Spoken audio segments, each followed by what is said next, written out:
সমাধান হ'ব লাগে আৰু সেই উদ্দেশ্য লৈ উচ্চতম ন্যায়ালয়ৰ কাংচপাত উচ্চতম ন্যায়ালয়ে 2014 চনত নিৰ্দেশনা দিলে তাৰ সেই মোতাবিক কাম চলি আছিল আৰু আমি সকলো ৰাইজে সহযোগ কৰি গৈ আছিলো সংখ্যাগুৰু সংখ্যালঘু সকলো সম্প্ৰদায়ৰ সকলো ৰাইজে এই ক্ষেত্ৰত সহযোগ কৰি গৈ আছে আৰু চূড়ান্ত এনআৰচি তালিকা প্ৰকাশ কৰালৈকে সকলোৱে অপেক্ষাৰে অধীৰ আগ্ৰহেৰে বাট চাই আছে 1971 চনৰ 25 মাৰ্চ তাৰিখৰ পূৰ্বৰ বৈধ নথি জমা দিয়া সকলো অসমবাসী ভাৰতীয় নাম এনআৰচিৰ অন্তৰ্ভুক্ত হ'ব লাগে এইটো সকলোৰে দাবী আৰু 1971 চনৰ 25 মাৰ্চ তাৰিখৰ পিছত অসমত প্ৰৱেশ কৰা কোনো এজন বিদেশী মানুহৰ নাম এনআৰচিৰ অন্তৰ্ভুক্ত হ'ব নালাগে সেইটো সকলোৱে দাবী কৰি আছে গতিকে এই ক্ষেত্ৰত এনআৰচি কৰ্তৃপক্ষক আমি সকলোৱে বিশ্বাস কৰি আছিলো বিশ্বাস কৰোঁ যে এনআৰচি কৰ্তৃপক্ষই এনেকুৱা ধৰণৰ তেওঁলোকে যিবিলাক সিস্টেম মানে আজি ইন্ট্ৰোডিউস কৰিছে এই সিস্টেমৰ জৰিয়তে কোনো কাৰণতে কোনো বিদেশী মানুহৰ নাম যে অন্তৰ্ভুক্ত হ'ব এইটো আমি বিশ্বাস নহয় কিন্তু দেখা গৈছে যে এনআৰচি কৰ্তৃপক্ষই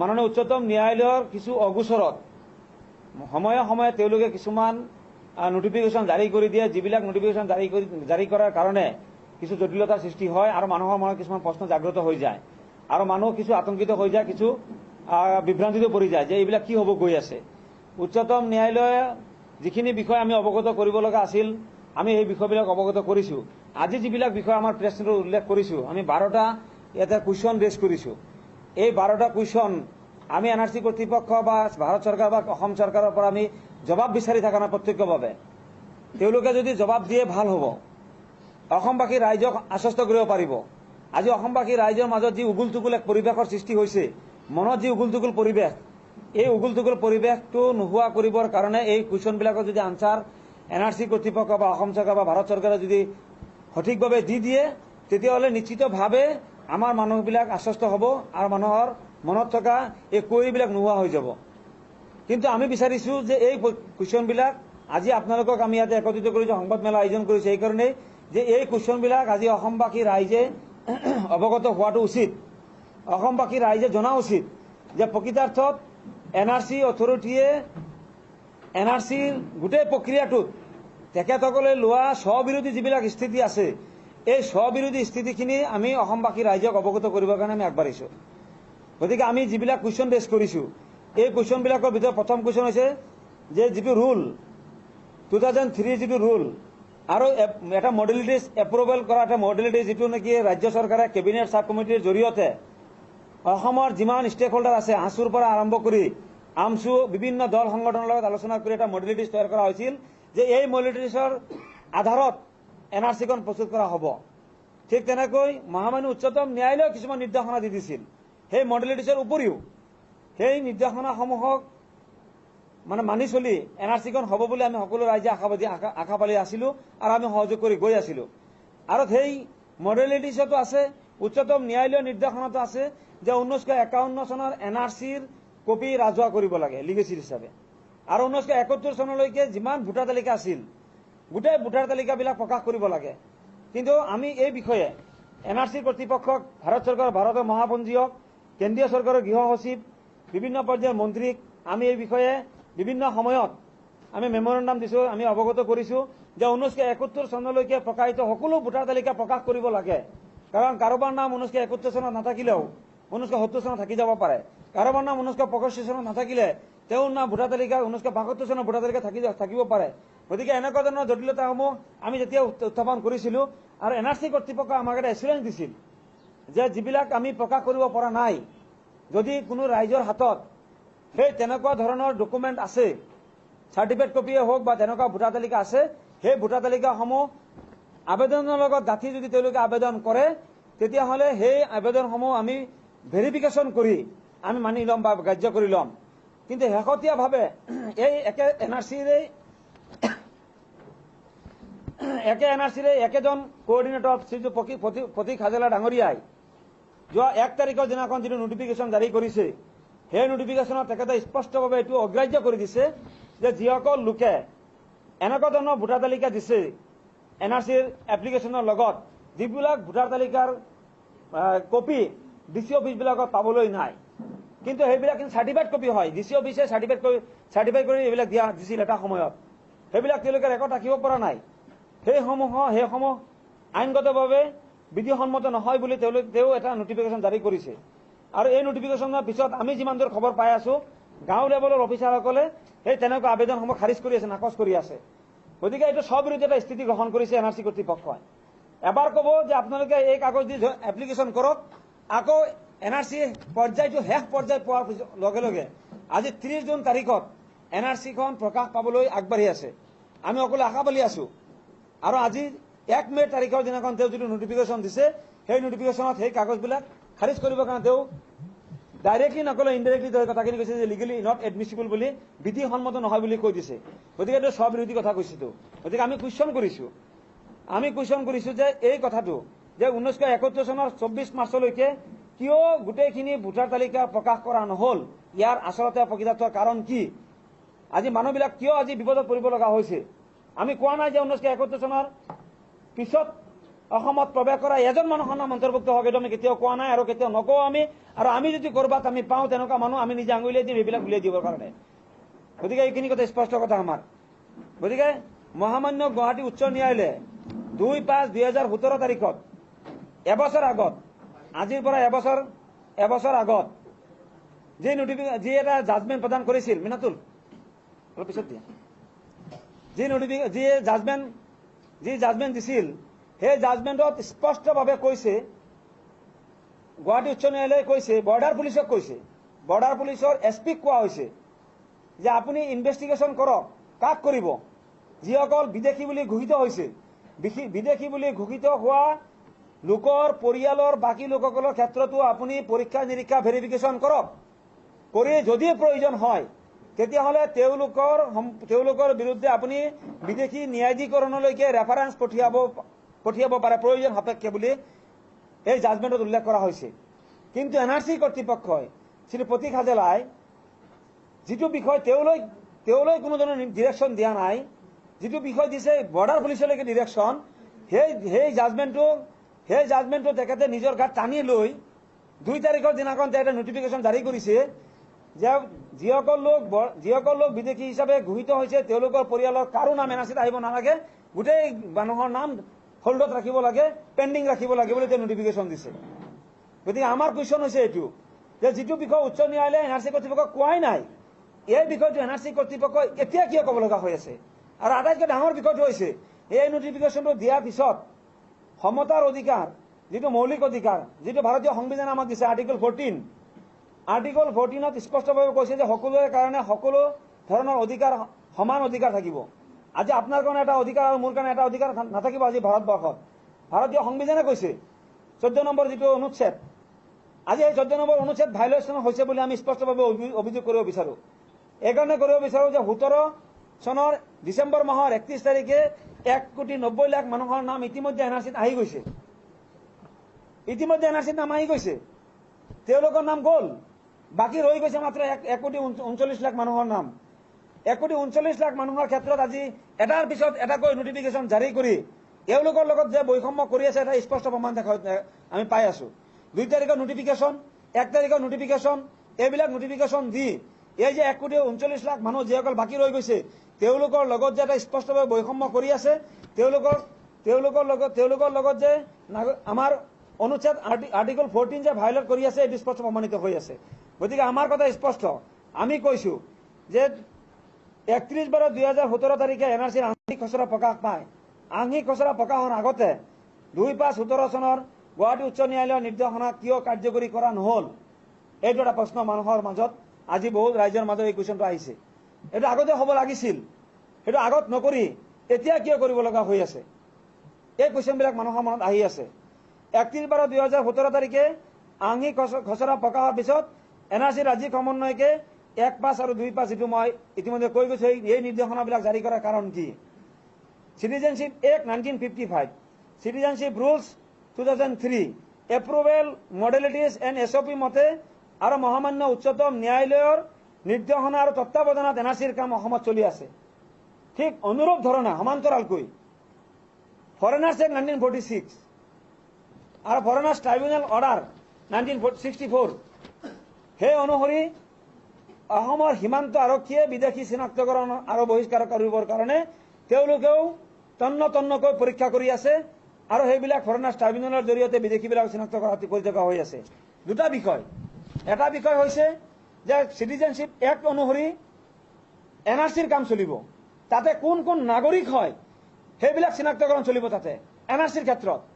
আৰু ফৰেনাৰ্ছ এক্ট অনুসৰি বিদেশী ন্যায়াধীকৰণে আৰু বৰ্ডাৰ পুলিচে কোন কোন বিদেশী হয় সেইটো চিনাক্তকৰণ কৰিব। দুটা বেলেগ বেলেগ পৃথক পৃথক বিষয়, দুটা পৃথক আইন, দুটা পৃথক ৰুল আৰু দুটা পৃথক বিষয়।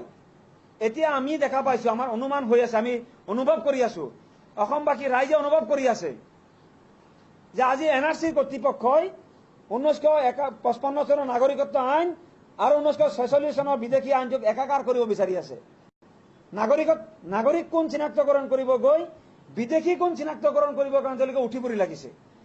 এই বিষয়টো আমি এনআৰচি কৰ্তৃপক্ষক আমি অভিযোগ আমি মৌখিকভাৱে লিখিত আকাৰত তেওঁলোকক আমি জনাইছো যে আপোনালোকৰ কাম হৈছে নাগৰিক কোন সেইটো চিনাক্তকৰণ কৰা, নাগৰিকসকলৰ ৰেজিষ্টাৰ মেইনটেইন কৰা, নাগৰিকসকলৰ ৰেজিষ্টাৰ আপোনালোকে নাগৰিক পঞ্জী তৈয়াৰ কৰা।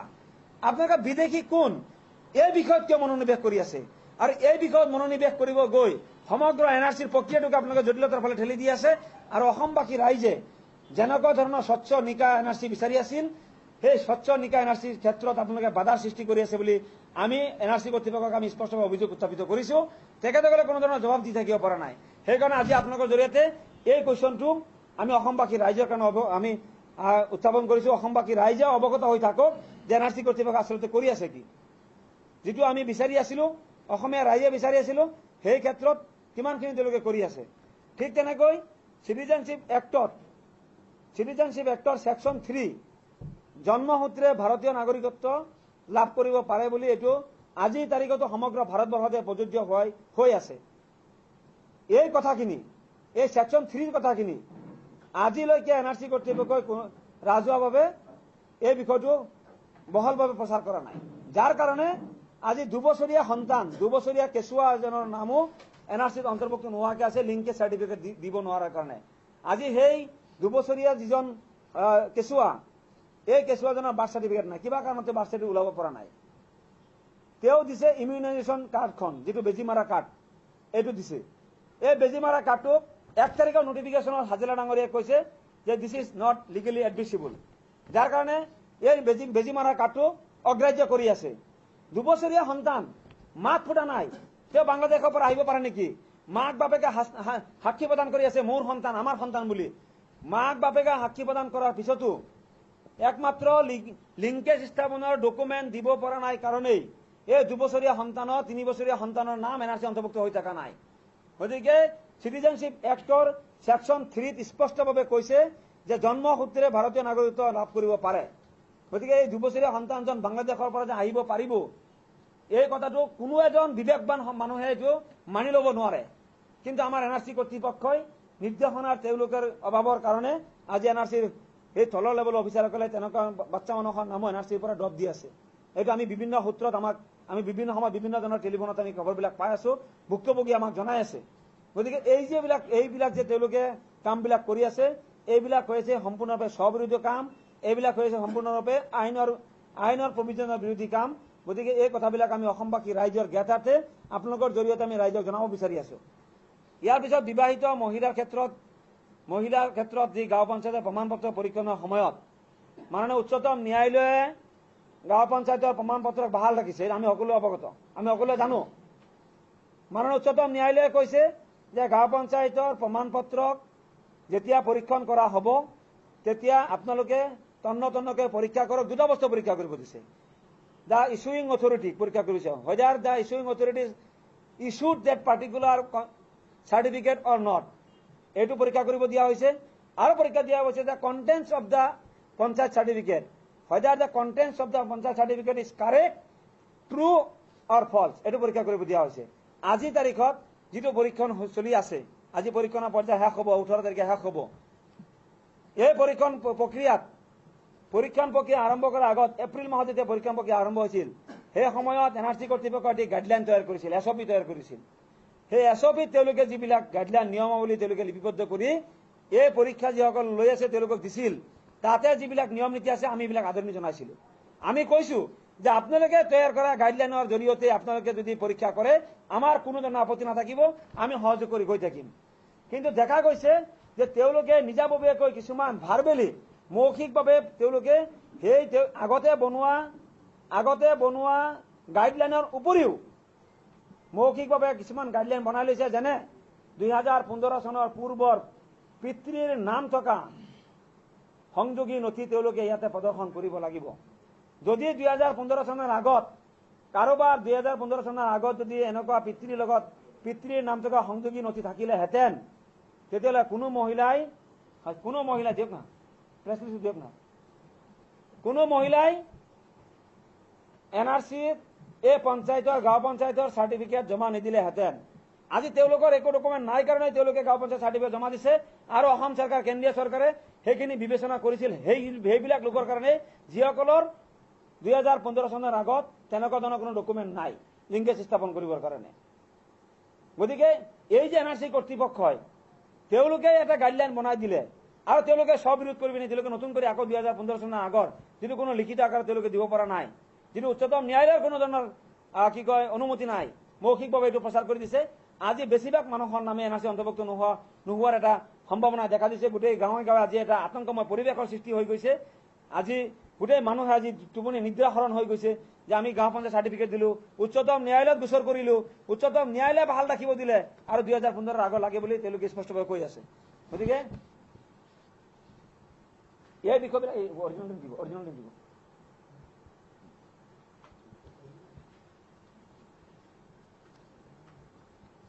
তাৰপাছত গাঁওবুঢ়াৰ চাৰ্টিফিকেট বা গাঁও পঞ্চায়তৰ চাৰ্টিফিকেট, আজি আপোনালোকে মাটিৰ নামজাৰি কৰিব যায় বা অন্য কিবা কামত যদি যায়, নিশ্চিতভাৱে আপোনালোকে ব্যক্তিগতভাৱে মই যিমানখিনি জানো প্ৰত্যেকজন ব্যক্তিয়ে গাঁওবুঢ়াৰ চাৰ্টিফিকেটটো ব্যৱহাৰ কৰে, আৰু প্ৰতিটো অফিচতেই গাঁওবুঢ়াৰ চাৰ্টিফিকেট মানি লয়।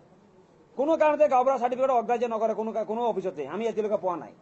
কিন্তু NRC কৰ্তৃপক্ষই যোৱা মে' মাহৰ 1 তাৰিখৰ দিনাখন যিটো নটিফিকেশ্যন দিছে, এই নটিফিকেশ্যনত স্পষ্টভাৱে তেওঁলোকে উল্লেখ কৰিছে যে গাঁওবুঢ়াৰ certificate is not a legally admissible document, আৰু এই লিগেলি এডমিছিবল ডকুমেণ্ট বুলি নহয় বুলি যেতিয়া কৈ দিছে, কোৱাৰ লগে লগেই গোটেই অঞ্চলত গোটেই অসমত আজি এই গাঁওবুঢ়াৰ চাৰ্টিফিকেটক অগ্ৰাহ্য কৰি বহু এনেকুৱা আবেদনক অগ্ৰাহ্য কৰা পৰিলক্ষিত হৈ আছে। বহু মানুহে আমাক ফোন কৰি আছে, ভেৰিফিকেশ্যন মাতিছে, ভেৰিফিকেশ্যনত গৈছে, গাঁওবুঢ়াৰ চাৰ্টিফিকেট দিছে কাৰণে সেইটো লোৱা নহ'ব বুলি তেওঁলোকে কৈ ঘূৰাই পঠাই দিয়া হৈ আছে। গতিকে গাঁওবুঢ়াৰ চাৰ্টিফিকেট, গাঁও পঞ্চায়তৰ চাৰ্টিফিকেট এইবিলাক যদি গ্ৰহণযোগ্য নহয়, যিটো অসম চৰকাৰ ভাৰত চৰকাৰৰ বিভিন্ন অফিচ আদালতত এইবিলাক গ্ৰহণ কৰা হৈ আছে, গতিকে এইবিলাকৰ এটা স্ববিৰোধী কথা। ৰাইজৰ মাজত প্ৰশ্ন জাগ্ৰত হৈছে যে এইবিলাকৰ ক্ষেত্ৰত কিয় অগ্ৰাহ্য কৰি থকা হৈ আছে, এই কথাটো এতিয়ালৈকে ৰাজহুৱা হোৱা নাই। দ্বিতীয়তে আপোনালোকে জানক যে once game has started, nobody can change the rule unless the game is finished. এতিয়া মই আপোনালোকক উদাহৰণ দিব বিচাৰো যে যেতিয়া এটা ফুটবল গেম আৰম্ভ হয়, ৰেফাৰীজনে এই গোটেই নিয়ম নীতিবিলাক তেখেতে জানি বুজি লৈ ৰেফাৰীজনে হুইচেল মাৰে। হুইচেল মাৰাৰ লগে লগে দুই পাৰ্টিৰ খেলুৱৈ নামি যায় আৰু ফুটবল লৈ গোটেই ফিল্ডত খেলা আৰম্ভ হৈ যায়। 20 মিনিট পিছত যদি ৰেফাৰীজনে হুইচেল মাৰি কয় যে খেলটো ষ্টপ কৰা হৈছে, এতিয়া নতুনকৈ ৰুল আহিব, এতিয়াৰ পৰা গলকিপাৰ দুজন দিয়া হ'ব, তেতিয়া মানি ললে। আকৌ যদি 39 মিনিট 50 মিনিটত যদি আকৌ এটা হুইচেল মাৰি কোৱা হয় এতিয়া ৰ'ব খেল ষ্টপ কৰি দিয়া, আকৌ নতুন ৰুল আহিছে, নতুন এটা ইনষ্ট্ৰাকশ্যন আহিছে, আকৌ এইটো কৰিব দিয়া, আপোনালোকে এতিয়াৰ পৰা গলকিপাৰ নাথাকিব, এনেকুৱা যদি ৰুল দি দিয়া হয়, তেতিয়াহ'লে সেই গেমটো ফুটবল খেল হৈ থাকিব নেকি? ঠিক তেনেকে আজি NRCৰ প্ৰক্ৰিয়া আৰম্ভ হৈছে। যিমান ষ্টেক হোল্ডাৰ আছে গোটেই ষ্টেক হোল্ডাৰৰ লগত ৰাজ্য চৰকাৰৰ কেবিনেট চাব কমিটিয়ে আলোচনা কৰিছে। এটা মডেল লিষ্ট তৈয়াৰ হৈছিল, সেই মডেল লিষ্ট কেন্দ্ৰীয় চৰকাৰক দিয়া হৈছে, কেন্দ্ৰীয় চৰকাৰে সেই মডেল লিষ্টক এপ্ৰুভেল দিছে, সেই এপ্ৰুভেল পোৱাৰ পাছত উচ্চতম ন্যায়ালয়ত দাখিল কৰা হৈছে, উচ্চতম ন্যায়ালয়ে অনুমতি প্ৰদান কৰিছে, আৰু উচ্চতম ন্যায়ালয়ে মনিটৰিং কৰিছে, মাজে সময়ে উচ্চতম ন্যায়ালয়ে বিষয়বিলাক চাই আছে। কিন্তু NRC কৰ্তৃপক্ষই তেওঁলোকৰ ইচ্ছা অনুসৰি সময়ে সময়ে হুইচেল মাৰি তেওঁলোকে ৰুলবিলাক চেঞ্জ কৰি আছে, এটা চেঞ্জ কৰি আছে। 31/12/2017 তাৰিখত 1,90,00,000 মানুহৰ নাম NRC অন্তৰ্ভুক্ত হৈ গ'ল, আৰু আজি 1,39,00,000 মানুহৰ নাম বাকী। সেইখিনিৰ কাৰণে আজি মে' মাহৰ 1 তাৰিখ এটা নটিফিকেশ্যন, মে' মাহৰ 2 তাৰিখ এটা নটিফিকেশ্যন, মে' মাহৰ 25 তাৰিখ এটা নটিফিকেশ্যন। এই যে নটিফিকেশ্যনৰ এটা প্ৰক্ৰিয়া চলি আছে, এইবিলাকৰ জৰিয়তে আচলতে তেওঁলোকে কি কৰিব বিচাৰি আছে NRC কৰ্তৃপক্ষই, এই কথাবিলাক ৰাজহুৱা কৰাটো দৰকাৰ আৰু অসমবাসী ৰাইজৰ মাজত আজি মনত এই কুৱেশ্যনবিলাক জাগ্ৰত হৈছে আৰু এই কুৱেশ্যনবিলাক জাগ্ৰত এইকাৰণে হৈছে আজি অসমৰ বহু কেইজন মন্ত্ৰীয়ে আৰু অসমৰ শাসকীয় দলৰ কেইজনমান নেতাই যিবিলাক কথা আজি মিডিয়াৰ যোগে কৈ আছে যে 30 জুনৰ পিছত আপোনালোকে অপেক্ষা কৰক 30 জুনৰ পিছত আপোনালোকে চাব অসমৰ পৰিৱেশ কি হয় 30 জুনৰ পিছত আমি সিদ্ধান্ত দিম নাগৰিকত্ব সংশোধনী বিল সম্পৰ্কে আমি আমাৰ স্থিতি কি হ'ব আমি জনাম 30 জুনত আচলতে কি কৰিব গৈ আছে এই কথাটো আজিলৈকে কোনো স্পষ্ট কৰা নাই না মুখ্যমন্ত্ৰী ডাঙৰীয়াই কৰিছে না আমাৰ হিমন্ত বিশ্ব শৰ্মা ডাঙৰীয়াই কৰিছে না অন্য বিজেপি দলৰ কোনোবা দলীয় নেতাই কৰিছে তেওঁলোকে যি 30 জুন কৰি ৰাইজৰ মাজত যি আতংক সৃষ্টি কৰিব বিচাৰি আছে সেই আতংকবিলাক আচলতে কি এই আমি যিবিলাক কুৱেশ্যন ৰেজ কৰিছো এই কুৱেশ্যনবিলাক তেওঁলোকৰ মনত আছে নেকি যে এইবিলাক তেওঁলোকে গোপনভাৱে কৰি আছে গোপনভাৱে এনআৰচি কৰ্তৃপক্ষৰ জৰিয়তে এই কামবিলাক কৰাই আছে আৰু 30 জুন তাৰিখে এইবিলাক প্ৰতিফলিত হ'ব আৰু প্ৰতিফলিত কৰি পিনে তেওঁলোকে এটা কমিউনিটিক তেওঁলোকে আজি কি কয় ভুক্তভোগী সজাবৰ কাৰণে তেওঁলোকে বিচাৰি আছে নেকি আজি সংখ্যালঘু সম্প্ৰদায়ক ধৰ্মীয় আৰু ভাষিক সংখ্যালঘু সম্প্ৰদায়ক ভুক্তভোগী সজাবৰ কাৰণে চেষ্টা কৰি আছে নেকি এই কথাবিলাক আজি ৰাইজৰ মাজত কুৱেশ্যনে গা কৰি উঠিছে আজি বহু লোকে লিংকেজ স্থাপন কৰিবৰ কাৰণে মই আগতেও কৈছো বহু লোকে লিংকেজ স্থাপন কৰিবৰ কাৰণে যিবিলাক ডকুমেণ্ট দিছিল সেইবিলাক আজি বাতিল কৰি থকা খাৰিজ কৰি থকা হৈ আছে লিগেলি নট এডমিছিবল বুলি 1 তাৰিখৰ নোটিফিকেশ্যনৰ পিছত এইবিলাক খাৰিজ কৰি থকা হৈ আছে আমাৰ কথা স্পষ্ট মই কাগজ জমা দিছো সেই কাগজ খাৰিজ কৰি দিয়া হৈ আছে মই স্পষ্টভাৱে কৈ আছো যে মই মোৰ পিতৃৰ সন্তান হওঁ মোৰ পিতৃয়ে কৈ আছে যে মোৰ সন্তান হয় আৰু মোৰ পিতৃৰ নাম এনআৰচি অন্তৰ্ভুক্ত হ'ব তেখেতৰ গোটেই ডকুমেণ্টছ অল ক্লিয়াৰ হৈছে এনআৰচি অথৰিটিয়ে ক্লিয়াৰ কৰি দিছে মোৰ পিতৃ মোৰ মাতৃৰ নাম এনআৰচি অন্তৰ্ভুক্ত হ'ব মোৰ পিতৃ মাতৃয়ে কৈ আছে যে আজিজুৰ ৰহমান আমাৰ সন্তান হয় তাৰ পাছত এনআৰচি কৰ্তৃপক্ষ মানি থকা নাই সেইকাৰণে আমি কৈছো যে যদি কোনো লিংকেজ চাৰ্টিফিকেট আপোনালোকৰ পছন্দ নহয় আপোনালোকে মানি ল'ব নোৱাৰে তেতিয়াহ'লে আপোনালোকে শেষত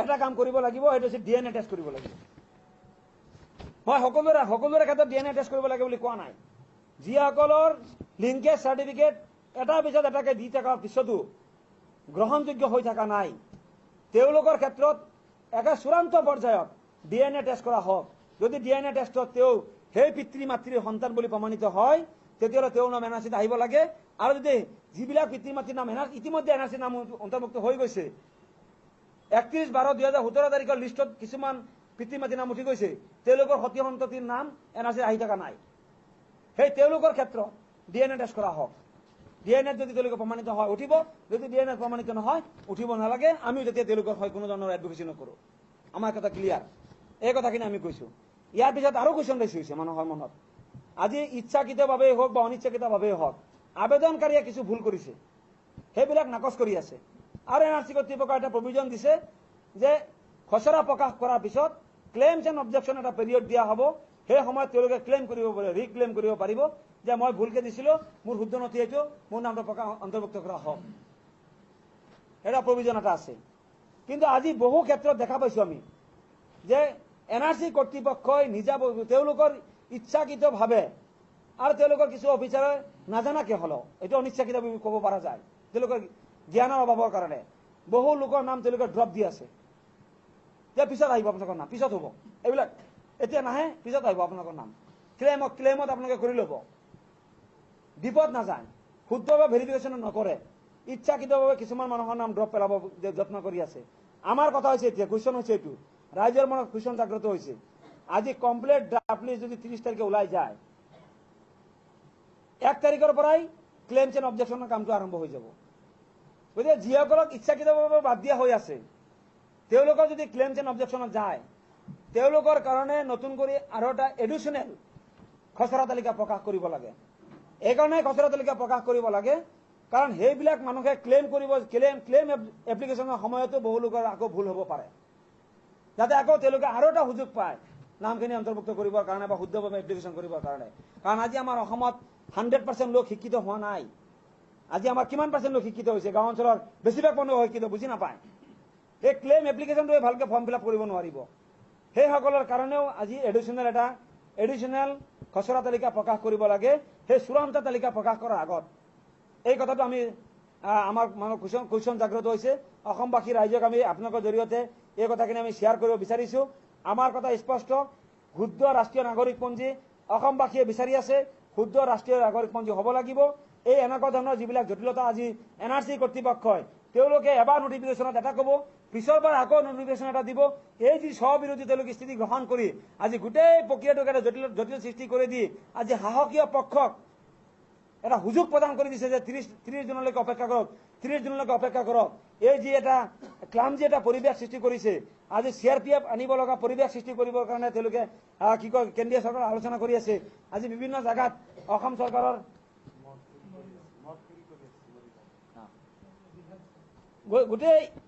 গোটেই জিলাবিলাকত বঙাইগাঁৱত কৰিছে, যোৱা পৰহি দিনাখত, যোৱাকালি নলবাৰীত বহিছিল,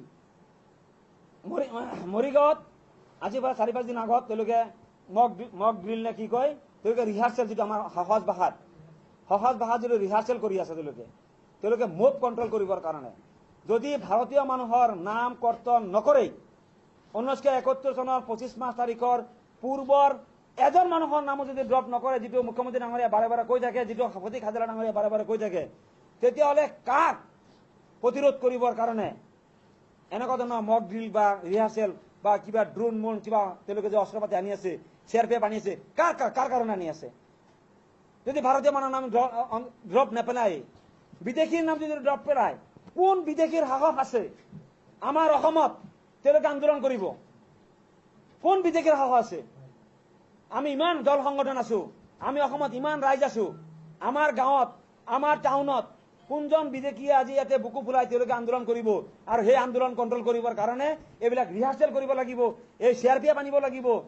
ক'ত ইমান সাহস হৈছে ইমান বিদেশীৰ? গতিকে ইচ্ছাকৃতভাৱে চৰকাৰী পক্ষই আজি NRC কৰ্তৃপক্ষৰ লগত তেওঁলোকে আলোচনাৰ মাধ্যমতেই হওক বা যিকোনো কাৰণতেই হওক ভাৰতীয় মানুহৰ বৈধ ভাৰতীয় মানুহৰ নাম তেওঁলোকে ড্ৰপ দিয়ে আছে বুলিয়েই আজি যিটো চোৰৰ মন পুলিচ যিটো আমাৰ গাঁৱলীয়া ভাষাত কয়, চুৰি কৰিলে পুলিচৰ ভয়টো থাকিবই। গতিকে ভাৰতীয় মানুহৰ নাম ড্ৰপ পেলাই আছে, ভাৰতীয় মানুহৰ আন্দোলন কৰাৰ অধিকাৰ আছে, ভাৰতীয় মানুহে আন্দোলন কৰিবই। আৰু সেইকাৰণে আন্দোলন কণ্ট্ৰল কৰিবৰ কাৰণে আজি তেওঁলোকে জিলাই পুলিচবিলাকক মাতি লৈ তেওঁলোকে ৰিহাৰ্চেল কৰি আছে, how to move control the move. তেওঁলোকে গুলি ফুটাই পিনি আজি আপোনালোকৰ মিডিয়াতে প্ৰচাৰ পাইছে, মই কোনোবা এটা টিভিত দেখিছো যে মানুহ চিঞৰ বাখৰ কৰি আছে, আগত তেওঁলোকে গুলি ফুটাই আছে, মানুহ মাৰি আছে, দৌৰাই আছে, হস্পিটেললৈ গৈ আছে, এইবিলাক ৰিহাৰ্চেল কৰি আছে, মানুহ মাৰা ৰিহাৰ্চেল কৰি আছে। আচৰিত কাহিনী। ভাৰতবৰ্ষৰ নিচিনা এটা প্ৰগতিশীল ইমান এটা উন্নয়নশীল দেশত মানুহ মাৰাৰ আজি ৰিহাৰ্চেল চলি আছে। এই বিষয়বিলাক আজি অসমবাসী আমি প্ৰতিবাদ কৰিব ইচ্ছা কৰিলেও আমি প্ৰতিবাদ কৰি থাকিব পৰা নাই। আমাক উচ্চতম ন্যায়ালয়ে ভয় দেখুওৱা হৈ আছে, NRCৰ কাম উচ্চতম ন্যায়ালয়ৰ আওতাত চলি আছে, গতিকে আমি কথা ক'ব নোৱাৰিম। আমি এইবিলাক প্ৰতিবাদ কৰিব পৰা নাই। মানুহ মাৰাৰ প্ৰতি তেওঁলোকে ৰিহাৰ্চেল কৰিব। গতিকে এই কুৱেশ্যনবিলাক আজি অসমবাসী ৰাইজৰ বহু সংখ্যক ৰাইজৰ মনত জাগ্ৰত হৈছে। এই কথাখিনি আমি আজি আপোনালোকৰ জৰিয়তে সমগ্ৰ অসমবাসীক অৱগত কৰাব বিচাৰিছো যে NRC কৰ্তৃপক্ষই তেওঁলোকে স্ববিৰোধী স্থিতি লৈ এই কামবিলাক কৰি আছে। আৰু মই এই কথাটো কওঁ আপোনালোকৰ জৰিয়তে, যদি NRC কৰ্তৃপক্ষ বা ভাৰত চৰকাৰ বা অসম চৰকাৰে এই বিষয়ে এই কুৱেশ্যনবিলাকৰ উত্তৰ দিয়ে তেতিয়াহ'লে অতি ভাল, আৰু যদি নিদিয়ে তেতিয়াহ'লে আমি ভাবিবলৈ বাধ্য হ'ম। আমি কেৱল আমিয়েই নহয়, আমি মতলব অসমবাসীয়ে ভাবিব যে এই গোটেই NRCৰ প্ৰক্ৰিয়াটো কোনোবা এটা ন্যস্ত স্বাৰ্থ জড়িত পক্ষৰ কথা মতেহে হৈ আছে। এইখিনি কথা হৈছে আমাৰ কথা। হয়,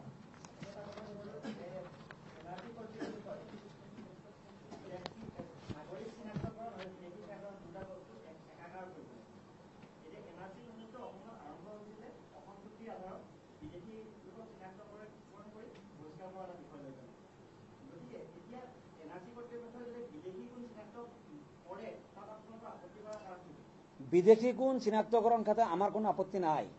1971 চনৰ 25 মাৰ্চৰ পূৰ্বৰ যিসকলে বৈধ নথি জমা দিছে তেওঁলোকৰ নাম NRC অন্তৰ্ভুক্ত হ'ব লাগে। এই কামখিনি হৈছে হাজেলা ডাঙৰীয়া। আৰু যিসকল 1971 চনৰ 25 মাৰ্চ তাৰিখৰ পিছৰ মানুহ বা 1971 চনৰ 25 মাৰ্চ তাৰিখৰ পিছৰ ডকুমেণ্ট দিছে তেওঁলোকৰ নাম অট'মেটিকেলি NRCত নাহিব, আৰু সেইখিনিয়ে বিদেশী হ'ব। গতিকে সেই কামটো অট'মেটিক হ'ব, এইটো ইনডাইৰেক্টলি হৈ আছে। সেইখিনি কাম ইনডাইৰেক্টলি হৈ আছে। সেইখিনি কাম ইনডাইৰেক্টলি হৈ থাকোঁতে এতিয়া যদি আপুনি ফৰেনাৰ্ছ এক্টটো তাত লাগু কৰি দিয়ে যে অমুক মানুহজন ৭৫ চনৰ পিছত তেওঁ ডকুমেণ্ট দিছে, তেওঁৰ নামত এটা কি কয় নটিফিকেশ্যন কৰিব লাগে, তেওঁক ট্ৰায়েলত পঠাব লাগে, এই কামখিনি NRC কৰ্তৃপক্ষৰ নহয়। তেওঁলোকক NRC কৰ্তৃপক্ষৰ যিখিনি কাম, সেই কামখিনিয়ে তেওঁলোকক যিটো টাইম দি দিয়া হয়, উচ্চতম ন্যায়ালয়ে ২-৩ বাৰ তেওঁলোকক এটা নিৰ্দিষ্ট টাইম সময়সীমা দি দিছে। এই সময়সীমাৰ ভিতৰত তেওঁলোকৰ নিৰ্দিষ্ট কামখিনিয়ে কৰি থাকিব পৰা নাই। কিন্তু আকৌ যদি ওপৰঞ্চি সেইখিনি কামো কৰিব যায়, যিখিনি কাম বৰ্ডাৰ পুলিচৰ কাম, এটা সুকীয়া ডিপাৰ্টমেণ্ট আছে সেই মানুহখিনিৰ কাৰণে, সুকীয়া ডিপাৰ্টমেণ্ট আছে, সুকীয়া এটা ট্ৰাইব্যুনেল চিষ্টেম আছে, তেওঁলোকে কৰিব। সেইখিনি কামো যদি NRC কৰ্তৃপক্ষ কৰিব যায়, তেতিয়াহ'লে আপোনালোকে আৰু আমি NRCখন এই ২০১৮ চন নহয় ২০৩৮ চনতো নাপাম। আৰু এইটো এটা চৰকাৰী পক্ষৰ এটা ষড়যন্ত্ৰ। চৰকাৰী পক্ষই কোনো কাৰণতেই NRCখন হোৱাটো প্ৰকাশ কৰাটো বিচাৰি থকা নাই, যাৰ কাৰণে তেওঁলোকে কৰ্তৃপক্ষৰ জৰিয়তে NRC কৰ্তৃপক্ষৰ জৰিয়তে এইবিলাক নাটকবিলাক আৰম্ভ কৰিব বিচাৰে।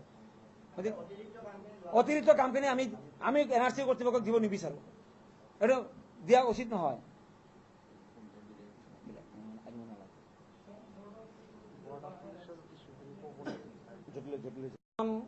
মানুহক আপোনাৰ ভেৰিফিকেশ্যনত নোটিছ দি মাতা হৈছে, ভেৰিফিকেশ্যনত তেখেতে গৈছে, তেওঁক ডকুমেণ্ট খোজা হৈছে, তেওঁ ডকুমেণ্ট দিছে।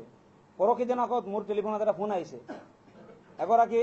এগৰাকী ছোৱালী, তেওঁ ক্লাছ 8ত আছিলে ২০১৫ চনত।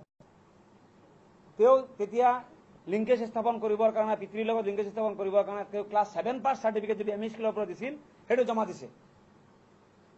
যোৱা কেইদিনমান আগত মেট্ৰিকৰ ৰিজাল্ট হ'ল, তেওঁ মেট্ৰিক পাছ কৰিছে ছোৱালীজনীয়ে। এতিয়া তেখেতক মাতিছে ভেৰিফিকেশ্যনত। তেওঁ ভেৰিফিকেশ্যনত গৈ মেট্ৰিক পাছ চাৰ্টিফিকেটটো আৰু এডমিট কাৰ্ডখন দেখুৱাইছে যে মই ME স্কুলৰ চাৰ্টিফিকেটখন দিছিলোঁ, কিন্তু এতিয়া মই মেট্ৰিক পাছ কৰিছোঁ, 3 বছৰ অতিক্ৰম হৈ গ'ল, মোৰ বয়সো বাঢ়িছে, মই মেট্ৰিকো পাছ কৰিছোঁ, এইটো মোৰ চাৰ্টিফিকেট, এইটো মোৰ এডমিট। NRCৰ অথৰিটিয়ে, সেই কনচাৰ্ণ অথৰিটিয়ে কৈ আছে এতিয়া আপুনি এই চাৰ্টিফিকেট দিলে নহ'ব, আপোনাৰ নামটো এতিয়া নাহে, আপোনাৰ নামটো আকৌ আপুনি ক্লেইম অবজেকশ্যন পিৰিয়ডত আপুনি পুনৰাই দৰখাস্ত কৰিব, তেতিয়া আপোনাৰ নামটো আহিব। পুনৰাই যেতিয়া এপ্লিকেশ্যন কৰিব, এইটো ইচ্ছাকৃতভাৱে হৈ আছে। কাৰণ সেইজন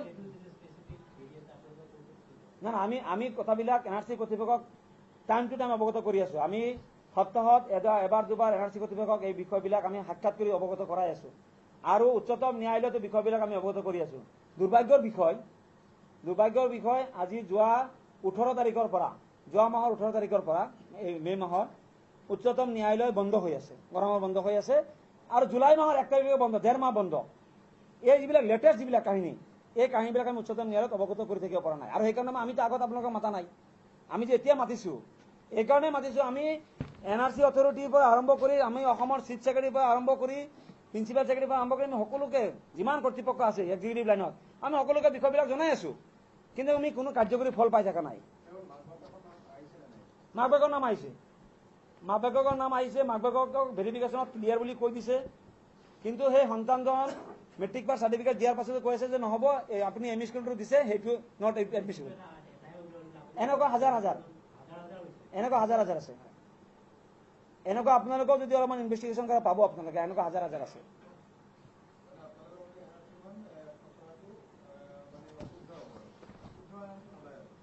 আমি যিটো যেনেকে বিচাৰি আছিলো অসমবাসী, আমি কেৱল নহয়, আমি আছো বা আমি কোঅৰ্ডিনেশ্যন কমিটিয়ে নহয়, অসমবাসীয়ে যেনেকৈ বিচাৰি আছিল যে 1971 চনৰ 25 মাৰ্চ তাৰিখৰ পূৰ্বৰ বৈধ নথি জমা দিয়া অসমবাসী প্ৰতিজন মানুহৰ নাম NRC অন্তৰ্ভুক্ত হোৱাকে NRCখন হ'ব, সেই ঠিক তেনেকুৱা ধৰণৰ হৈ থকা নাই। নাই এতিয়া 30 তাৰিখে কেনেকৈ চাই লওঁ আমি, 30 তাৰিখ ইচ্ছা 30 তাৰিখলৈকে আমি অপেক্ষা কৰি আছো। 30 তাৰিখলৈকে আমি সহযোগ কৰিম, চূড়ান্ত পৰ্যায়লৈকে আমি সহযোগ কৰিম। আমি প্ৰথম পেৰাগ্ৰাফত লিখিছো কথাখিনি, আমি সম্পূৰ্ণ সহযোগ কৰি যাম। আমি কোনো কাৰণতে NRC বাধা নিদিওঁ, কোনো কাৰণতে আমি NRC কৰ্তৃপক্ষক কোনো ধৰণৰ অসুবিধাও নিদিওঁ। আমি ক'ব বিচাৰিছো, এই কুৱেশ্যনবিলাক আপোনালোকৰ জৰিয়তে এইকাৰণে ৰেজ কৰিছো যাতে NRC কৰ্তৃপক্ষ এতিয়াও সময় আছে, যাতে তেওঁলোকে যদি শুদ্ধ পন্থাটো হাতত লৈ লয় বা এই বিষয়বিলাক যদি উচ্চতম ন্যায়ালয়ত অৱগত কৰি দিয়ে, তেতিয়াহ'লে অসমবাসী ৰাজ্যৰ কাৰণে সুবিধা হৈ যাব। আজি 2 তাৰিখৰ যিটো নটিফিকেশ্যন দিছে, আমি কুৱেশ্যন কৰিছো হাজেলা ডাঙৰীয়াক যে আপুনি এই বিষয়টো কিয় উচ্চতম ন্যায়ালয়ৰ দৃষ্টিগোচৰ নকৰিলে। 2 মে'ত যিটো নটিফিকেশ্যন দিছে,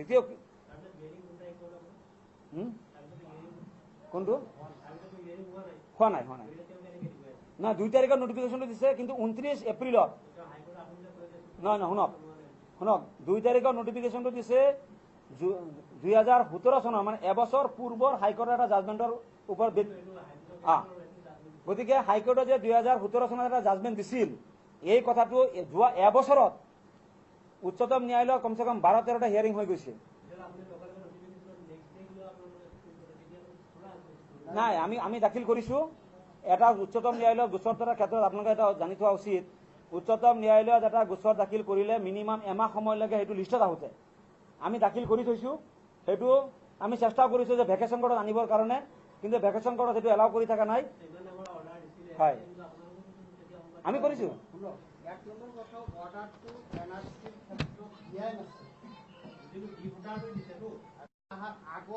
He should have go to the Supreme Court that such and such order has been issued by the Honorable High Court, whether it can be implemented in this NRC process or not. They approval local লাগিছে। না আমি তেওঁ যেহেতু লোৱা নাই, আমি উচ্চতম ন্যায়ালয়ৰ কাষ চাপিছো, আৰু উচ্চতম ন্যায়ালয় বন্ধ নহলে ইতিমধ্যে হয়তো আমি কিবা এটা নহয় ইয়েছ অৰ নো কিবা এটা ৰিজাল্ট আমি পাই গলোহেঁতেন। উচ্চতম ন্যায়ালয় বন্ধ থকাৰ কাৰণে এইটো আমাৰ কাৰণে দুৰ্ভাগ্য। গৰমৰ বন্ধ ভেকেশ্যন কোৰ্টত এই কথাটো মানি থকা নাই, কাৰণ এই NRCৰ বিষয়টো এটা স্পেচিয়েল বেঞ্চেহে টেক আপ কৰি আছে। এই স্পেচিয়েল বেঞ্চটো এই ভেকেশ্যন পিৰিয়ডত বহা নাই, যাৰ কাৰণে আমি ৱেইট কৰিব লগা হৈ আছে। এতিয়া কিন্তু ৱেইট কৰিম, অসমবাসী ৰাইজে যদি কথাখিনি জানি নাথাকে তেতিয়াহ'লে এটা সময়ত গৈ পিনে ভুল বুজাবুজি হৈ যোৱাৰ সম্ভাৱনা আছে। 16 অক্টোবৰ 2017 সেই নোটিফিকেশন ফাৰ্স্ট খসড়া ওলাই নেক্সট আপোনালোকে জানে 16 অক্টোবৰ 2017 এটা নোটিফিকেশ্যন দিয়া হৈছিল মাননীয় কি কয় আমাৰ ষ্টেট কোঅৰ্ডিনেটৰৰ ফালৰ পৰা। সেই নোটিফিকেশ্যনৰ আধাৰত 31 মে'ত